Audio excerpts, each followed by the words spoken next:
आप देख रहे हैं इंडिया टीवी। आपके साथ मैं हूं ज्योत्सना पाटनी। बंगाल के शिक्षक भर्ती घोटाले पर इस वक्त बड़ी खबर आ रही है। गिरफ्तार मंत्री पार्थ चैटर्जी की करीबी अर्पिता मुखर्जी आज ईडी की कस्टडी में फूट फूट कर रोने लगी। अर्पिता को रूटीन मेडिकल चेकअप के लिए अस्पताल ले जाया गया। उस वक्त भी वो रोने लगी और रोते रोते गाड़ी से गिर पड़ी। अस्पताल ले जाते वक्त व्हील चेयर पर बैठी अर्पिता मुखर्जी को आप तस्वीरों में देख रहे हैं। देखिए किस तरह से वो जोर जोर से चिल्ला रही हैं, रो रही हैं, बिलख रही हैं, बेसुध बेहवास नजर आ रही हैं। दरअसल अर्पिता से लगातार पूछताछ जारी है और ईडी ने अर्पिता और पार्थ चैटर्जी को आमने सामने बैठाकर भी पूछताछ की। और आज उन्हें जब रूटीन चेकअप के लिए अस्पताल लाया जा रहा था, ये उस वक्त की तस्वीरें आप देख रहे हैं। जब गाड़ी से उन्हें नीचे उतरने को बोला तो बेसुध नजर आई। उन्हें पुलिसकर्मी की मदद से, महिला पुलिसकर्मी की मदद से गाड़ी से नीचे उतारा गया। फिर उनके लिए व्हील चेयर मंगाई गई और उसी व्हील चेयर में बैठकर उन्हें अस्पताल के अंदर रूटीन चेकअप के लिए ले जाया गया। देखिए किस तरह से बेसुध अवस्था में वो रोती बिलखती चिल्लाती हुई नजर आ रही हैं और उन्हें व्हील चेयर के जरिए अंदर ले जाया जा रहा है रूटीन चेकअप के लिए।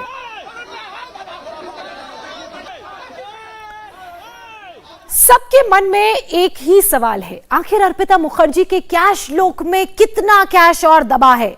अर्पिता के पास मिले करोड़ों के कैश में कौन कौन हिस्सेदार है? पश्चिम बंगाल में जनता के पैसे की लूट में आखिर कितने खिलाड़ी और शामिल हैं? इसी पर देखिए हमारी ये स्पेशल रिपोर्ट।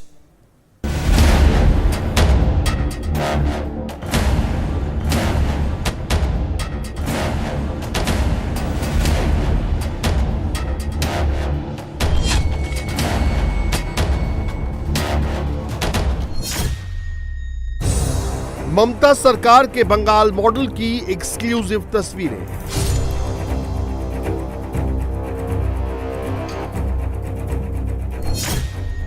एक दो या तीन नहीं, कुल 50 करोड़ कैश एक साथ।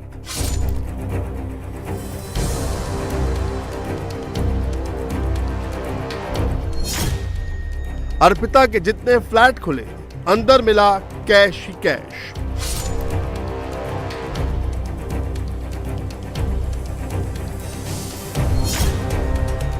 कैश क्वीन की तो ऐशी ऐश, बाकी कितने करोड़ कैश।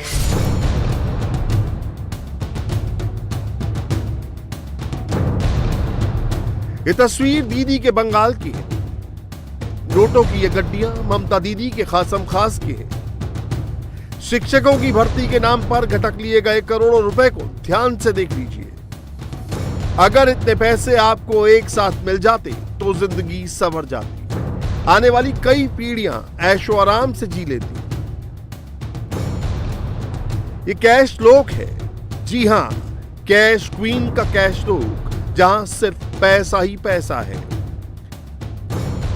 ममता सरकार के कद्दावर मंत्री पार्थ चैटर्जी की करीबी अर्पिता मुखर्जी के घर से अब तक कुल 50 करोड़ नकद बरामद हो चुका है। कैश क्वीन अर्पिता के घर से बैक टू बैक इतने पैसे निकल रहे हैं जो खत्म होने का नाम ही नहीं ले रहे। एक साथ इतने पैसे देख ईडी के भी होश उड़ गए हैं। पैसों की गिनती के लिए 4-4 काउंटिंग मशीनों की मदद लेनी पड़ गई। ये जानकर आप भी हैरान हो जाएंगे कि प्रवर्तन निदेशालय ने बुधवार शाम को अर्पिता के बेलघरिया स्थित दूसरे फ्लैट की रेड शुरू की थी, जो गुरुवार तड़के तक चली। ईडी को नोटों की गिनती में करीब 10 घंटे से भी ज्यादा का समय लग गया, तो वहीं पूरी रेड खत्म होने में 18 घंटे लग गए और कैश को ले जाने के लिए ट्रक मंगवाना पड़ गया। 22 जुलाई को अर्पिता के टॉलीगंज स्थित घर से 21 करोड़ मिले थे, तो वहीं बुधवार 27 जुलाई को जब ईडी ने अर्पिता मुखर्जी के दूसरे घर पर रेड मारी तो वहां से भी 29 करोड़ की भारी भरकम रकम बरामद हुई। नकदी की बात तो छोड़ दें, अर्पिता के घर से 1-1 किलो की 3 सोने की ब्रिक, आधे किलो की गोल्ड के 6 कंगन, सोने की 1 पेन, 1 डायमंड रिंग, 44 लाख विदेशी मुद्रा और करीब 22 मोबाइल फोन मिले हैं, जिनकी कुल अनुमानित कीमत करीब 5 करोड़ है। ईडी के मुताबिक शिक्षक भर्ती घोटाला करीब 120 करोड़ रुपए का है, यानी करीब 60 से 62 करोड़ रुपए अभी भी और बरामद किया जाना बाकी है। 22 जुलाई को अर्पिता के घर से इतनी भारी संख्या में रकम बरामद होने के बाद उन्हें हिरासत में ले लिया गया था। उसके बाद ममता सरकार के मंत्री पार्थ चटर्जी को भी गिरफ्तार कर लिया गया। हालांकि पार्थ चटर्जी ईडी की पूछताछ में सहयोग नहीं कर रहे थे, लेकिन उनकी करीबी अर्पिता मुखर्जी ने इंटरोगेशन में कई दबेराजों से पर्दा उठाया है। घर से मिले कैश के बारे में पूछे जाने पर अर्पिता ने बताया कि ये सारे रुपए पार्थ चटर्जी के हैं। उन्हें नहीं पता कि इतने पैसे कहां से आए। पार्थ के लोग उनके घर में पैसे रखते थे। पार्थ चटर्जी के लोग पैसे रखकर कमरे को लॉक करते थे और उस कमरे में अर्पिता को जाने की इजाजत नहीं थी। अर्पिता ने बताया कि उनके फ्लैट का इस्तेमाल किसी मिनी बैंक की तरह होता था और पार्थ चटर्जी अक्सर वहां आया जाया करते थे। अर्पिता से मिली ये जानकारियां तब और पुख्ता हो जाती हैं जब इसके सबूत खुद अर्पिता के घर से मिले दस्तावेजों में पाए गए। 18 घंटे तक चली रेड में अर्पिता के फ्लैट से ब्लैक और रेड डायरियां मिली हैं। 40 पेज की ब्लैक डायरी और 13 पेज की रेड डायरी में तमाम काली कमाई का हिसाब है, जिसमें लेन देन का रिकॉर्ड कोड वर्ड में दर्ज है। डायरी में जिसमें पार्थ और अर्पिता की ज्वाइंट प्रॉपर्टी का भी जिक्र है। साथ ही डायरियों में कई बड़े नेताओं के नाम भी कोड वर्ड में लिखे हुए हैं, जिनका शिक्षक भर्ती घोटाले में बड़ा हाथ हो सकता है। फिलहाल ईडी ने अर्पिता के बेलघरिया टाउन क्लब स्थित 2 फ्लैट्स में से एक को सील कर दिया है। ये वही अर्पिता है जो कुछ साल पहले तक बंगाली और उड़िया फिल्मों की मशहूर अदाकार रह चुकी हैं, लेकिन पैसों के लालच ने उन्हें अंधा कर डाला। ताज्जुब तो तब होता है जब ईडी को उनके फ्लैट के आगे सोसाइटी का नोटिस चस्पा दिखा, जिसमें लिखा गया है कि अर्पिता ने मेंटेनेंस के 11,819 रुपए नहीं चुकाए हैं। अर्पिता मुखर्जी के बेलघोरिया वाले फ्लैट में आखिर क्या होता था, कौन कौन आता जाता था, इसके बारे में जानकारी इकट्ठा करने के लिए इंडिया टीवी संवाददाता अतुल भाटिया ने उनके एक पड़ोसी से भी बात की। हम इस समय कोलकाता के बेलघरिया इलाके में अर्पिता मुखर्जी के फ्लैट के बाहर मौजूद हैं और उनके पड़ोस में एक महिला है, उनसे बात करते हैं। मैडम, क्या नाम है आपका? ममता शाह। ममता जी, जो फ्लैट है सामने 8A, यहाँ पर ये किसका फ्लैट था? आप लोगों को क्या जानकारी है?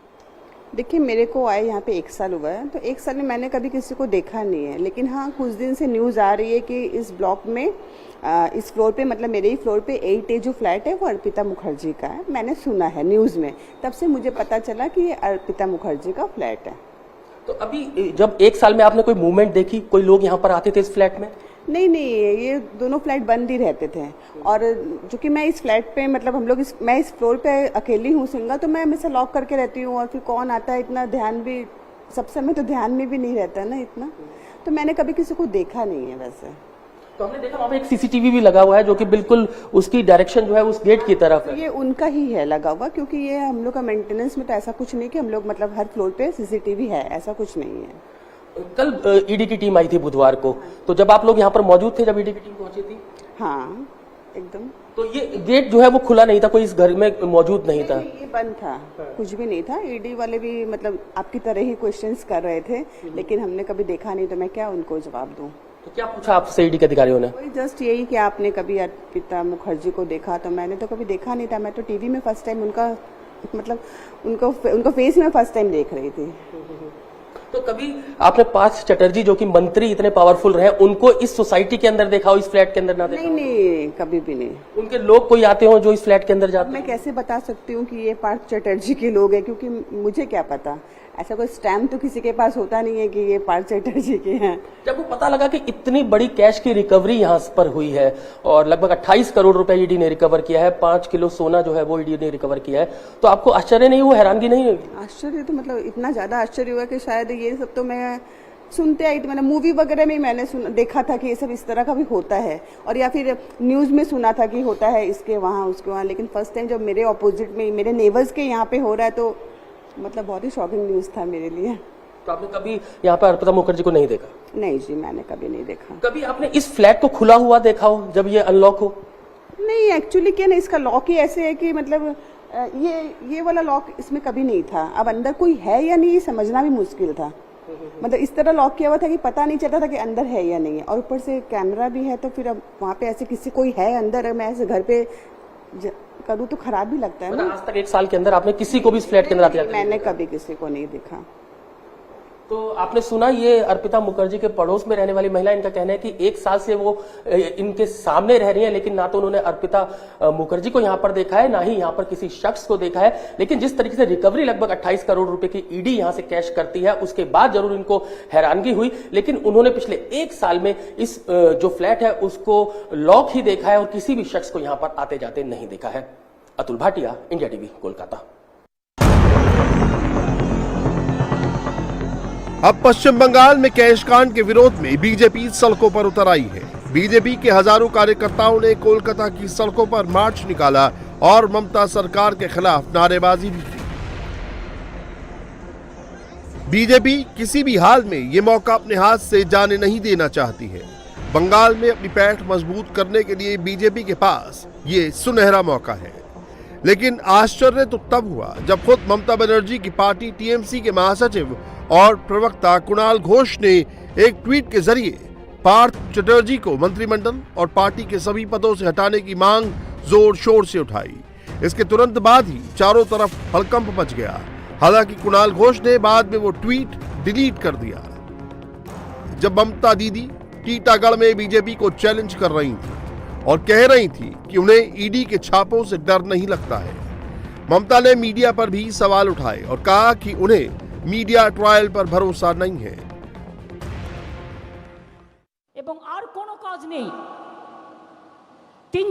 अब और कोई काम नहीं रहा। 3-4 एजेंसियां देखकर सरकार को तोड़ने का काम करने का कोशिश कर रही है। महाराष्ट्र तोड़ दिया है, छत्तीसगढ़ को तोड़ने का कोशिश कर रही है। बंगाल से हम हार गए हैं, बंगाल को तोड़ना है। मैंने कहा इतना सस्ता नहीं है। बंगाल को तोड़ना है तो पहले रॉयल बंगाल टाइगर से लड़ो। बंगाल को तोड़ना है तो पहले मगरमच्छों से लड़ो। बंगाल को तोड़ना है तो असली शेर से लड़ो। बंगाल को हराना है तो हाथी से लड़ो, हो सके तो चूहे से भी लड़ो। बंगाल इससे नहीं डरेगा। बंगाल अगर डरता तो रविंद्रनाथ टैगोर इतना लिखते पढ़ते नहीं। अंग्रेजों ने कई अत्याचार किए थे।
दोषी पाए जाने पर ममता की राजनीति पर कितना असर पड़ेगा।